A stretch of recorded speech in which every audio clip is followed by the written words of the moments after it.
Masih di Sapa Indonesia Malam bersama saya Friska Clarissa. Bureau Happold, perusahaan jasa desain, rekayasa dan konsultasi asal Inggris, klarifikasi soal polemik kelayakan Jakarta International Stadium. Bureau Happold mengaku pernah diminta untuk membuat panduan desain JIS, namun Jakarta Konsultindo menunjuk pihak lain untuk mendesain JIS. Perusahaan jasa desain, rekayasa, dan konsultasi dari Inggris, Bureau Happold, membantah terlibat dalam tahap desain hingga pembangunan Jakarta International Stadium. Dalam keterangan tertulis kemarin, Bureau Happold menyatakan, Bureau Happold tidak diminta untuk mendesain Stadion JIS dan tidak pernah pula mendesain stadion ini. Lebih lanjut, perusahaan juga tidak terlibat dalam pekerjaan konstruksi apapun yang dilakukan kemudian. Bureau Happold menyebut, Jakarta Konsultindo pada tahun 2018 pernah meminta mereka untuk membuat panduan desain serta memberikan jasa konsultasi. Namun, Bureau Happold menegaskan Jakarta Konsultindo menunjuk pihak lain untuk mendesain JIS. Hasil tinjauan perusahaan mengidentifikasi beberapa aspek yang ternyata tidak sesuai dengan panduan konsep desain orisinal dari Bureau Happold.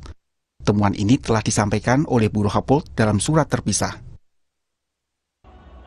Anggota DPRD DKI Jakarta dari fraksi PKS, Taufik Zulkifli menyebut, saat ini Jakpro belum tahu apa yang dipermasalahkan oleh Bureau Happold. Hal itu karena Bureau Happold belum memberikan surat resmi pada Jakpro. Masalah teknis sebenarnya, kalau dikatakan bahwa ini tidak sesuai dan itu harus diganti dan seterusnya, itu jadi harusnya secara teknis dilaporkan kepada yang meminta jasa konsultasi, ya, yaitu Jakon atau kemudian Jakpro, tapi ini tidak ada. Saya minta supaya Jakpro, oke kalau gitu silahkan dibuat surat ya, pertanyaannya sebenarnya apa yang dipermasalahkan.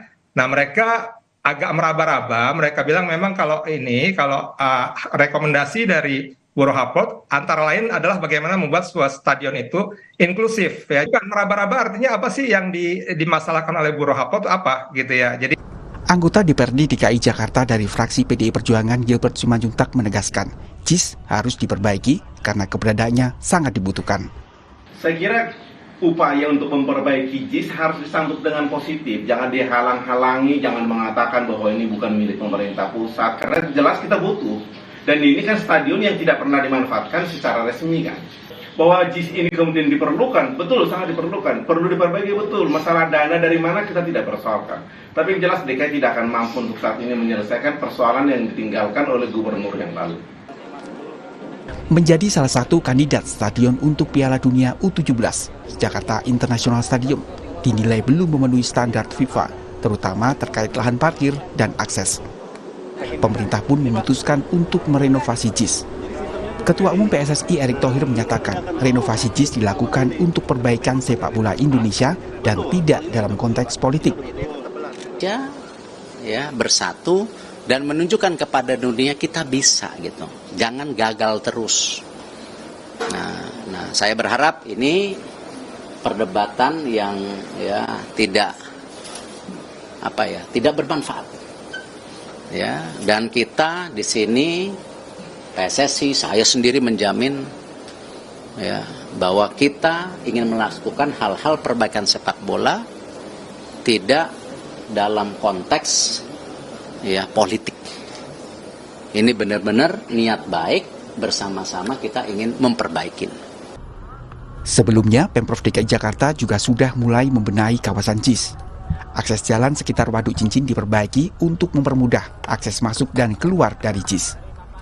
Kalau DKI kan sudah jalan, kita merapikan sisi mana di Waduk Cincin ya, yang sisi antara JIS dengan sisi timur antar JIS dengan Waduk, jalannya kita rapikan nanti bisa masuk tol. Itu untuk kepentingan umum semuanya. Jadi nanti masuk tol. Dari Pemda ada, dari Menteri PUPR ada, dari PT Kereta Api ada, semua sama-sama. Barang biar supaya transportasi sekitar sana bisa lancar. Ya, cukup. Sebelumnya, FIFA resmi menunjuk Indonesia sebagai tuan rumah Piala Dunia U17. 6 stadion jadi kandidat sebagai venue, yaitu Stadion Utama Gelora Bung Karno, Gelora Sriwijaya Jakabaring, Stadion Sijalak Harupat, Stadion Manahan, Gelora Bung Tomo, dan Stadion Kapten Iwayan Dipta. Stadion JIS kemudian muncul sebagai kandidat lain karena pada saat bersamaan Stadion Utama Gelora Bung Karno digunakan sebagai konser Coldplay. Tim Liputan, Kompas TV.